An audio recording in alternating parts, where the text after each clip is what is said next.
What cinema sin is the most irritating? That filmmakers need to stop committing immediately. When the movie is literally too dark to see anything, I get they want to create a certain ambience, but when I'm finding it hard to find the character in the scene it's a bit much. I prefer Marvel films, because DC films are too dark. Oh, too edgy for you? Number. I literally can't see what the frick is going on. That's Warner Bros in general. Seems all their recent movies are dark as crap. The hero wakes up from a coma, manfully pulls out the IV and leaps out of bed to save the world without instantly being yanked backwards by the catheter. The writers have never heard of muscle atrophy either. A real person would fall right to the floor. Epic battle ensues. Male and female leads reunite briefly in the middle of the melee. We have to put a stop to this. And fast. I know. Too many people are dying. Time is of the essence. Turn to leave. One of them reaches to stop the protagonist momentarily to plant a big long kiss on them while people continue to die all around them and only they can stop it. Putting conversations on hold. Start a conversation in one shot. Cut to the characters at the opposite end of a hallway but their conversation didn't progress. It implies they just walk down in silence before continuing. People who don't just talk to each other. Most fanfiction I've read lampshades this. If people would just talk to each other, so many movies would be unnecessary, or be resolved in 30 minutes. Honestly, this is a problem in real life too. So many people just never actually talk to other people when there are problems. Seriously, a single phone call or a quick 5-minute conversation can clear the air and cure most animosity between individuals. Unless you killed someone's parents, then you might need to take them out to dinner too. I may be the only one, but I am not a fan of audio in movies and their dynamic range. Talking scenes are quiet while scenes with more action are way too loud. I find myself turning up my TV to hear dialogue then turning it back down so my neighbors don't complain. It's like an audio roller coaster, i.e. Mad Max Fury Road. Every driving scene that involves talking always has the driver maintaining eye contact with the passenger for more than 10 seconds at a time. Like who does this in real life? It's incredibly dangerous. When I'm talking while driving I always keep my eyes on the road. Looking away for a mere 3 seconds at high speed is enough to crash into something. Whenever a character who's driving looks away from the road to talk, and the camera stays on them, I always assume it's to set up a crash, or a truck or other large vehicle is going to come into focus behind the driver in the shot and crash into the side of the car.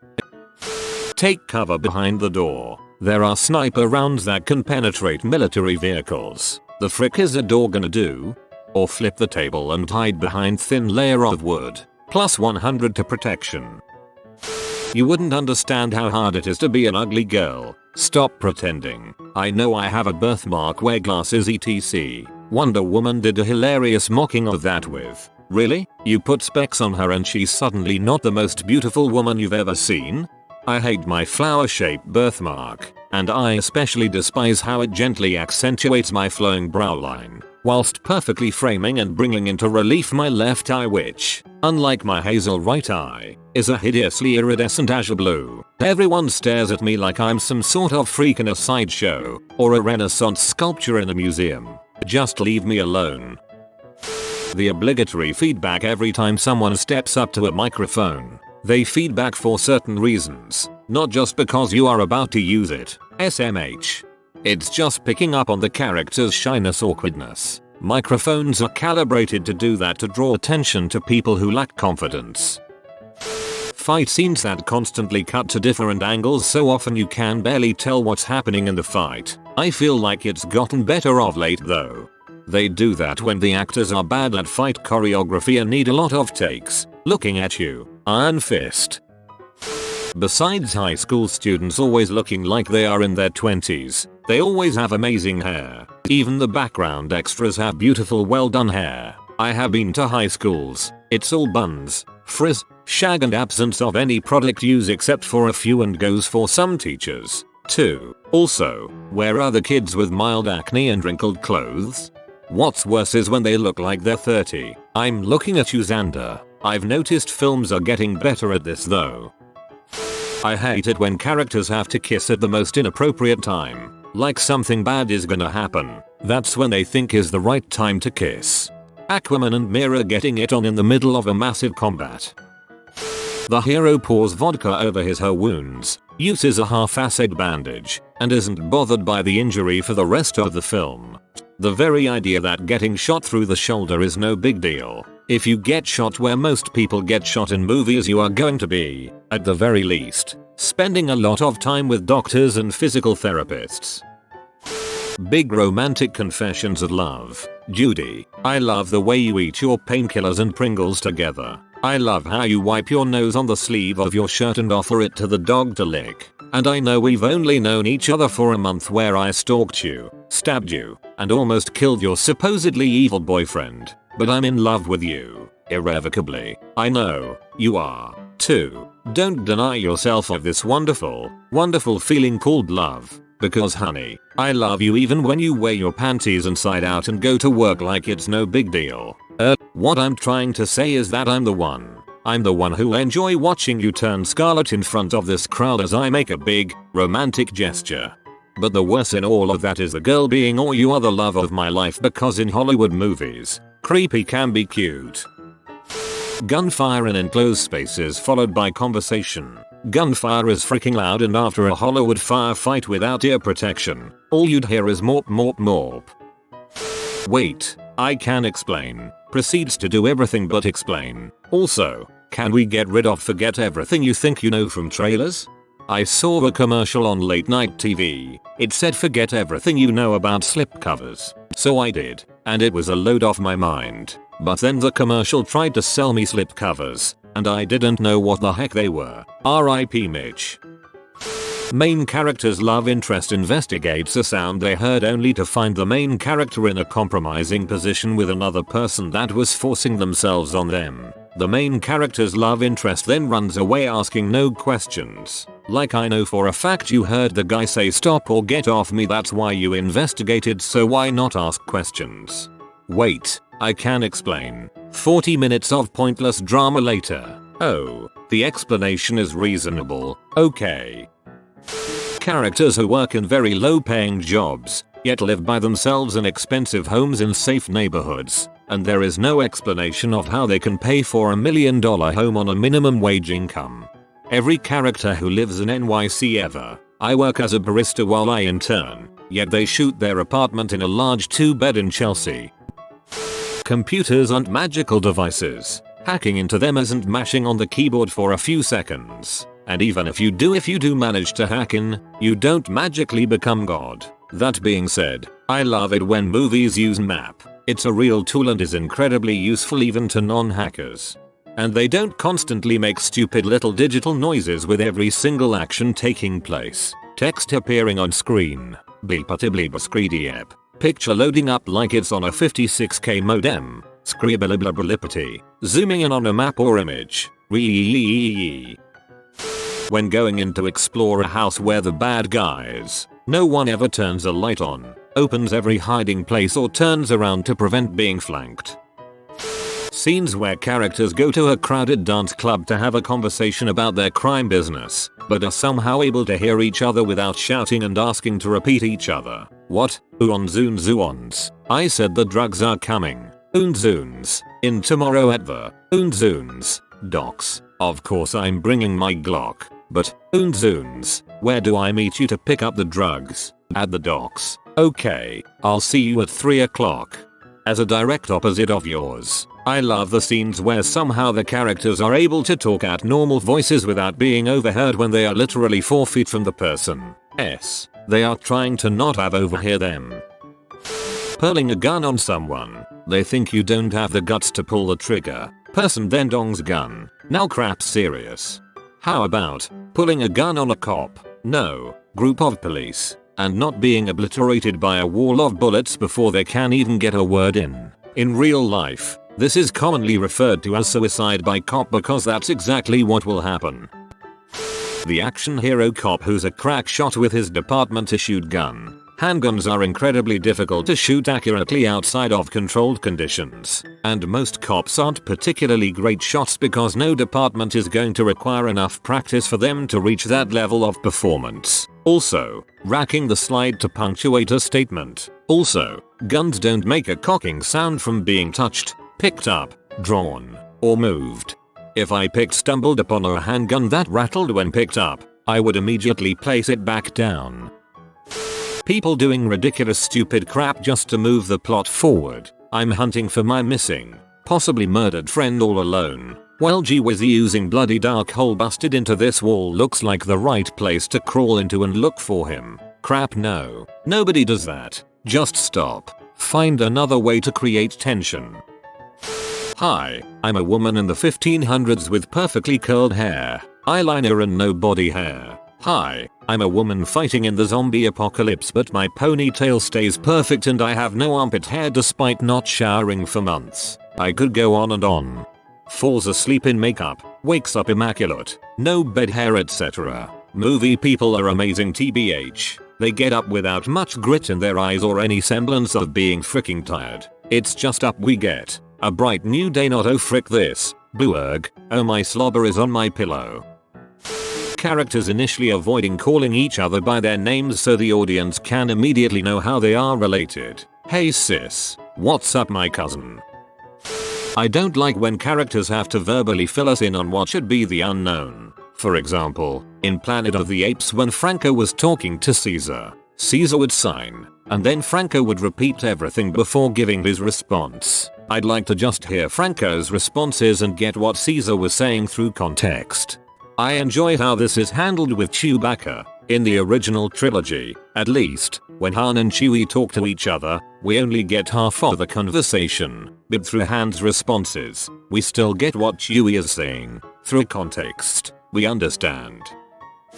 Treating the audience like we're idiots. We don't need every little detail explained to us through asinine dialogue that people would never say in real life or, worse, excessive narration. Let the story speak for itself through good pacing, world building and implied details. Not every hero has to have a traumatic past. It would be faster to count superheroes with alive parents than those with dead ones. Unnecessary romance. Oh, it's a film about the fucking apocalypse and the main cast consists of a man and a woman who hate each other throughout the whole film? Let them kiss. The smart friend tells the main character some weird techno babble while they're researching and the main character says English please. Then the smart one says it in a way the audience can understand. And half the time it's gibberish. If I can bypass the firewall and rewire the router to hack into the mainframe we have a shot. Final fight. Bad guy versus good guy. The first 70% of the fight the good guy is going to get his butt handed to him. He's gonna be slow, stand around waiting for the punch to hit him and generally just be a way worse fighter than he was throughout the whole movie so far. Then suddenly he gets magical strength from somewhere and fricks up the bad guy. I so loved Taken when the final mastermind guy just got point blank taken out before he could even finish his first sentence. Or when the good guy kills countless goons without a second thought, but has a moral dilemma once he reaches the main baddie. Whenever a family eats breakfast, there is a massive, unrealistic spread. I'm talking like fruit salad for days, stacks upon stacks of delicious pancakes, sausage and bacon, etc. Then some emo nerd will pop down the stairs for 2 seconds, drop some dumbass line like, I'm late, gotta run and grab a lame butt piece of unbuttered toast. Yeah, I do make a huge breakfast like maybe once every 4 months. But always on a Sunday, and always when I know my family will all be there. If I went to that trouble, and they bolted out the door, there'd be flying pancakes coming after their heads. Every time someone grabs or talks into a microphone there is going to be that feedback screech. The microphone is nowhere near the speakers but if the awkward main character even touches the microphone there is going to be a loud screech from the sound system. Every time. Drastic changes in volume. Inaudible whisper scene followed by blaring music action scene. Doesn't make for a pleasant home viewing experience. Child has the information needed to solve the mystery but won't talk because of trauma. Main character walks in. I know what you're going through. Here's my traumatic story you can relate to. Child, here is the information you need. Cut to final scene. Need blood for some ritual or pact? Let's just slice down our palms. which is an extremely annoying place to have a wound because it means you can barely use your hand anymore without pain. Oh wait, let's just forget that and let them have full use of their hand in the next fight scene. Seriously, there are so many better places to get blood if they really need it that makes much more sense than that. Supernatural did this by forearm cutting, but started palm cutting in much later seasons, maybe due to director swapping and continuity checker stupidity. Fortunate son over scenes of the Vietnam War, having a previously unseen hidden enemy suddenly fire a weapon that hits a random big character perfectly, killing them instantly, then followed by a barrage of shots that miss anyone important. Surprise villains. I hate the age differences between the male and female love interests in some movies. One movie I recently saw had a male actor who was in his 50s, his wife 20s, and they had a teenage daughter together. How does that happen? Another had the female led around the same age as the male, but kept saying she was too old for him and making a big deal of the non-existent age difference. Also having makeup on the actors in an apocalypse and mornings etc. I actually really like when movies show the people in a more natural and normal way. It takes away the realism for me otherwise. Ah yes, I've been expecting you, Mr. Good Guy who has never been defeated by anybody ever and is well known for pulling off some miraculous bulls at the very last second and saving the world. It is time for you to die. After this excessively long explanation of my plan, that is. Mr. Bond, I've been expecting you. Let me explain to you my evil plan, then put you in a death machine that doesn't work. Stop making pointless sex love scenes that are unimportant to the character development or don't add to the plot of the movie. Sure, it's nice and all, but does Tom Cruise really need to be making out with some chick in Mission Impossible while the world is coming to an end? Someone got shot but lived. Their arm's going to be in a sling the next time we see them. Doesn't matter where they were shot, arm will be in a sling. I have to tell you something, Impa. Shut up. I don't have time to listen to you. And then this person runs off. But I was going to tell you that I didn't cheat on you with your sister. It was all an innocent misunderstanding that I'm positive will make you smile. I also wanted to tell you that the bomb is hidden inside the teddy bear and the killer is actually Joe's mom, not Joe. And I could have easily explained all of this in less than 1 minute if we were in the real world where people actually talk to each other like adults instead of acting like some basement-dwelling virgin writer whose entire outlook has been shaped by the works of other basement-dwelling virgin writers thinks adults act like. Stupidity. It's the most uninspiring, frustrating form of storytelling when the characters are so unimaginably dumb for the sake of cranking out a movie. That and forced romantic subplots. Whenever there is an animal monster in a movie, the story is always driven by some bull's biological fact that is so ridiculous it ruins the movie. The giant great white shark has been attacking the coast because its baby was being kept in an aquarium all along. Its maternal instincts are strong and it just wanted its baby. What? It's a freaking shark. They have no maternal instincts. They'd eat their offspring before they'd protect them. Another great one from Jurassic World: we genetically edited this dinosaur to have random amounts of octopus and squid DNA. Some squids can change their skin to mimic the background, so we accidentally gave the dinosaur impossibly perfect camouflage superpowers. That's not how genetic editing works at all. That's not how cuttlefish camouflage works at all. If you are new to the channel, you can subscribe. I publish new videos every day. Until then, check another video.